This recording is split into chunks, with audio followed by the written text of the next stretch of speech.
हरे कृष्णा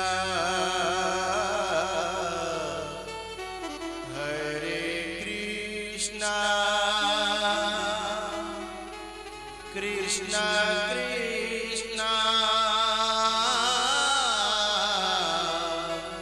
हरे हरे हरे राम हरे राम राम राम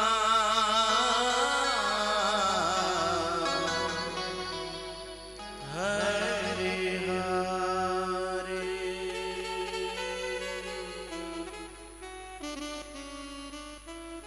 जनकपुर में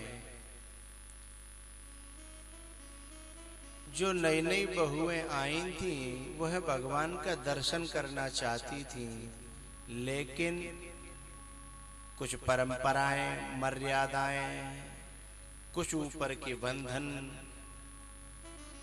तो वे भगवान के दर्शन करने घर के बाहर नहीं जा पा रही थीं। उन्होंने मन से बात चली थी ना अभी कि आत्मा से आवाज निकल जाए, हृदय से आवाज निकल जाए तो भगवान किसी न किसी संयोग से उस बात को पूरी करता है। तो हम अपने ठाकुर जी के सामने अथवा व्यासपीठ के सामने अथवा किसी साधु महापुरुष के सामने हम अपनी मन की बात रखें, दुनिया के सामने नहीं। रही मन निज मन की व्यथा, मन ही राखो गोय। गोय माने छुपा करके, अपने मन की व्यथा को अपने मन में ही छुपा के रखो। दुनिया से कहने से कोई मतलब नहीं। बोले क्यों? सोने के हंसेंगे लोग सब, बांटे न देगो कोई। सोने के हंसेंगे लोग सब। तो अपने ठाकुर जी के सामने अथवा किसी साधु महापुरुष के सामने हम इस बात को रखें तो वह पूरी होती है जीवन में।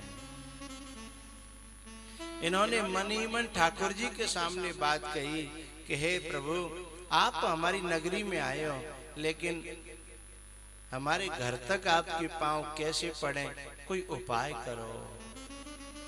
बस मन में विचार उत्पन्न हुआ और ऐसा विचार आया, ऐसा आइडिया आया। उन्होंने अपने अपने बच्चों को बुलाया।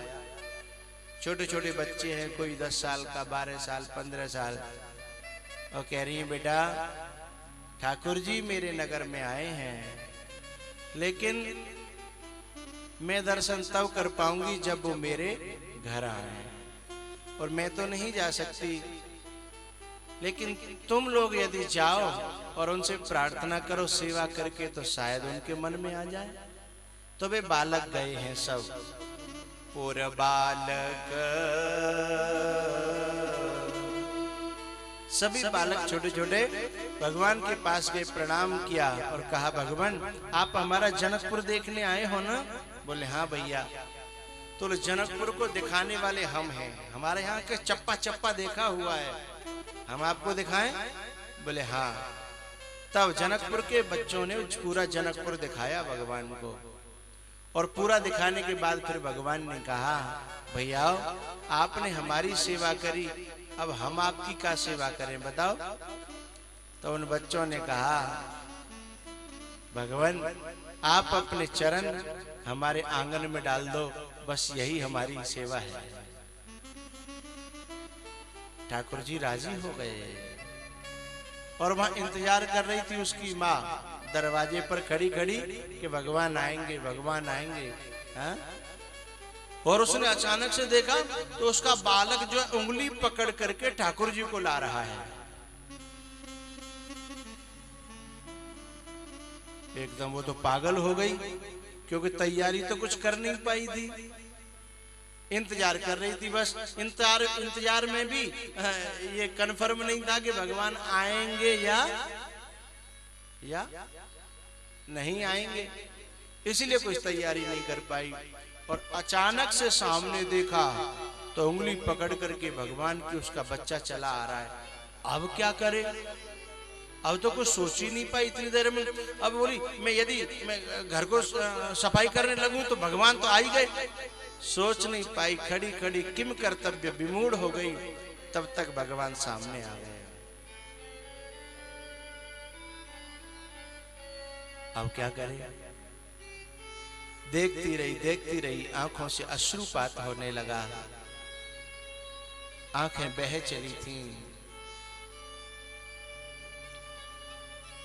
उसके बाद थोड़ा सा होश आया तो वो सोचती है कि मैं पहले भगवान को प्रणाम करूं कि पहले अपने बेटे को प्रणाम करूं।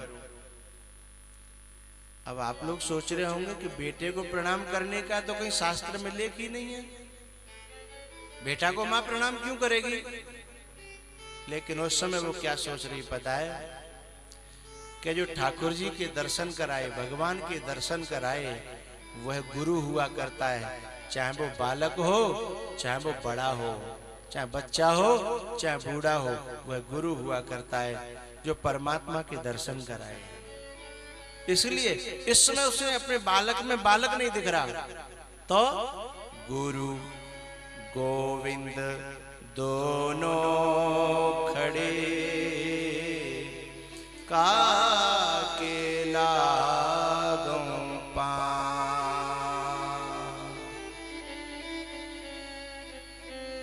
एक तरफ गोविंद खड़े हैं और एक तरफ गुरु खड़ा है, और अपना कोई निर्णय न कर पाई तो उसने अपने बच्चे को अपनी गोद में उठा लिया और चूमने लगी उसके माथे को और बोली, बेटा वैसे इस धरती पर कोई भी बेटा अपनी माँ के ऋण से उर्ण नहीं होता, कितनी भी सेवा करे लेकिन माँ के बराबर सेवा नहीं कर सकता कोई भी औलाद हो, कोई भी संतान हो।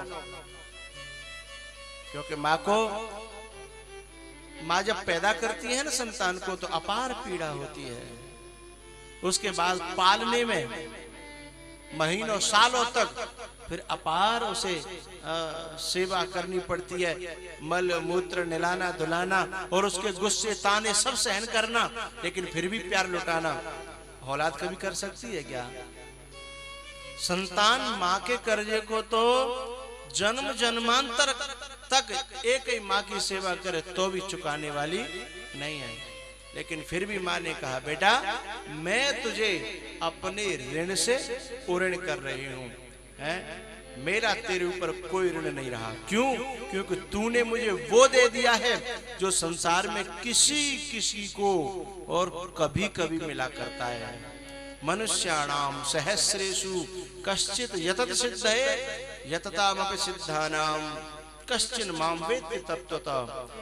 सहस्त्रों माने हजारों में कोई एकाद इस मार्ग पे जाता है और लाखों में करोड़ों में कोई एकाद भगवान को पा सकता है, और तूने मुझे घर बैठे उंगली पकड़ करके भगवान दे दिए, दर्शन करा दिए।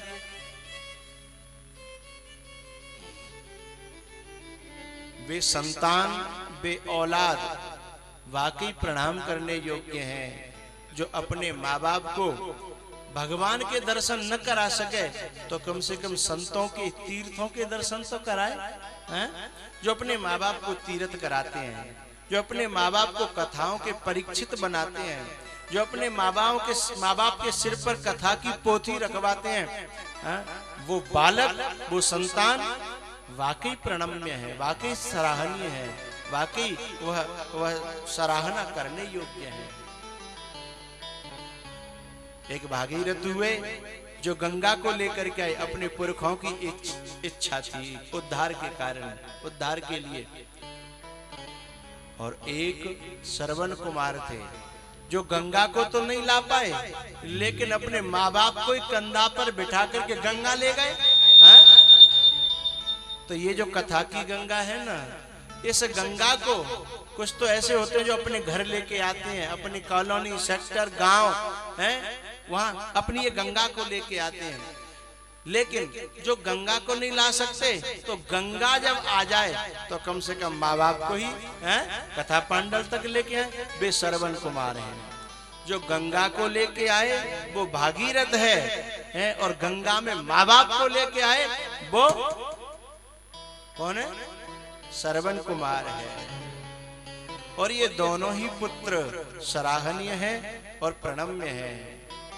बाकी तो पूत न तरु बांझ भले बादे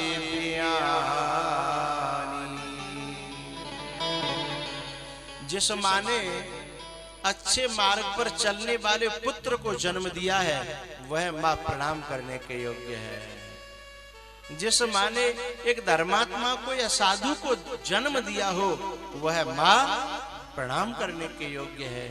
जिस माँ का बेटा अच्छे अच्छे काम करने के लिए मनोभाव बनाता हो वह माँ प्रणाम करने के योग्य है। एक माँ वह भी होती है बेचारी जिसका बेटा दारू पी रहा है, शराब पी रहा है, और झगड़े कर रहा है, बुरे बुरे कर्मों में लग गया है। एक माँ वह भी है, उसकी कोख धिक्कारा गया है। पुत्रवती जुवती जग सोई। माँ बाप से मैं तो यही कहूंगा, अपनी संतान को जब तुम कितना भी पढ़ाओ लिखाओ धनवान बनाओ सब कुछ बनाओ, लेकिन थोड़ा सा बीज ये जरूर डालना दिमाग में उनके कि बेटा हमने तुमको लायक बना दिया, अच्छी बात है, लेकिन अब तुम्हारा थोड़ा सा इतना सा कर्तव्य ये भी बनता है कि कभी मेरे हाथों से तू धर्म कर्म कराए, कभी मेरे हाथों से तू अच्छे अच्छे काम कराए। तू कोठियां बनवाएगा, बिल्डिंग खरीदेगा, अनेकों सेक्टर में मकान बनवा बनवा के किराए पर उठा देगा, रेंट पर उठा देगा, उससे मेरा कल्याण तो नहीं होगा ना, उससे तेरा भी कल्याण नहीं होगा ना। तू बहुत सारे बड़े बड़े काम कर लेगा, होटल बनवा लेगा, उससे मेरा कल्याण तो नहीं होगा ना। मैंने तुझे पैदा किया है, इनको कर, इनके साथ साथ में बढ़िया गाड़ी ले ले, मकान बनवा, प्लॉट फ्लैट जो करना है सो कर, लेकिन इनके साथ साथ में माँ बाप का कल्याण हो उसके लिए भी थोड़ा थोड़ा करते चलना, ऐसा संस्कार डालना संतान में। कभी कभी तो संतान क्या कहती बता, कभी कभी हम कहेंगे भाई अब तो तुम लायक हो गए, खूब गाड़ी है, घोड़ा है, आमदनी है, कभी भगवान की कथा तो कराओ, है माँ बाप की इच्छा पूरी करो ना। अरे बोले हमारे माँ बाप ने तो हमसे कभी कही नहीं, हमसे वो कहे तो। अरे माँ बाप ने नहीं कही तो तू ही माँ बाप से पूछ के तो देख, ऐसा कौन भारत का माँ बाप है जिसकी इच्छा अच्छे अच्छे काम करने की नहीं होती है? लेकिन मैं आपसे एक बात कह देना चाहता हूँ, औलाद के दिमाग में एक आध बार ये बात जरूर डाल देना, क्योंकि कम से कम वो कभी ये तो नहीं कह सकेगा कि हमसे माँ बाप ने कहा ही नहीं है? वो ये तो नहीं कहेगा। तुम्हारे दिल की इच्छा तो समझ में आएगी, तो वो एक दिन जरूर तुम्हारी इच्छा पूरी होगी। और एक भगवान की कथा के होने से न जाने कितने भक्तों की भक्ति बढ़ जाती है, वैराग्य बढ़ जाता है, साधना बढ़ जाती है, भगवान के और संतों के प्रति प्रेम बढ़ जाता है। और जब किसी की साधना में जब वृद्धि होती है ना हमारे कारण, तो उसकी साधना का 10% हिस्सा हमें भी प्राप्त होता है, कराने वालों को भी प्राप्त हुआ करता है।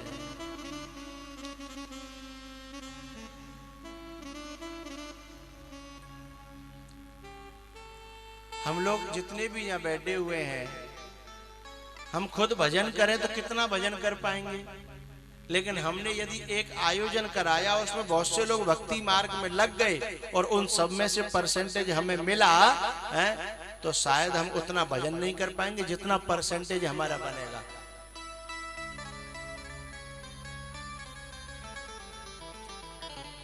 मैंने आपको सुबह एक बात बताई थी कि मुझे एक नैमिषारण्य के संत मिले, उन्होंने मेरा जीवन इस दिशा में मोड़ा। मैं एक बात कहना चाहता हूं, जिस व्यक्ति ने वो कथा कराई थी और जब संत आए और उनसे मेरी मुलाकात हुई और उन्होंने मेरा जीवन मोड़ा, तो जिसने कथा कराई थी उसने कथा न कराई होती तो आज मेरा जीवन यहां बोलो बोलो नहीं होता। तो जिसने कथा कराई थी और मेरा जीवन इधर मुड़ा, मैं उस आदमी को कभी भूलता नहीं हूं। जब भी मैं व्यासपीठ चढ़ता हूं, जब मैं इधर आता हूं, जब भी कोई शुभ कर्म मेरे हाथों से होता है, मैं उस आदमी को जरूर धन्यवाद देता हूं और प्रणाम करता हूं। उसने मेरा जीवन यहां ले आया। और मैं जब तक शुभ कर्म करूंगा, मैं भगवान से कहता हूं इसका 10% उसे हमेशा देते रहना। वो चाहे किसी भी योनि में हो, किसी भी देश में हो, दूसरा जन्म मिला होगा, वो इस दुनिया में अब नहीं है, लेकिन कोई जन्म मिला होगा है, वहां वो रहे तो भी उसके जीवन में सुख और शांति हो। क्या मैं भूल सकता हूं? ऐसे आपने कोई आयोजन कराया और उसमें किसी व्यक्ति का जीवन बदल गया है, किसी की विचार बदल गई, भक्ति जग गई, तो व्यक्ति का जो भक्ति जो होगी उसका श्रेय कथा कराने वाले को जरूर जाएगा, उसको परसेंटेज जरूर मिलेगा।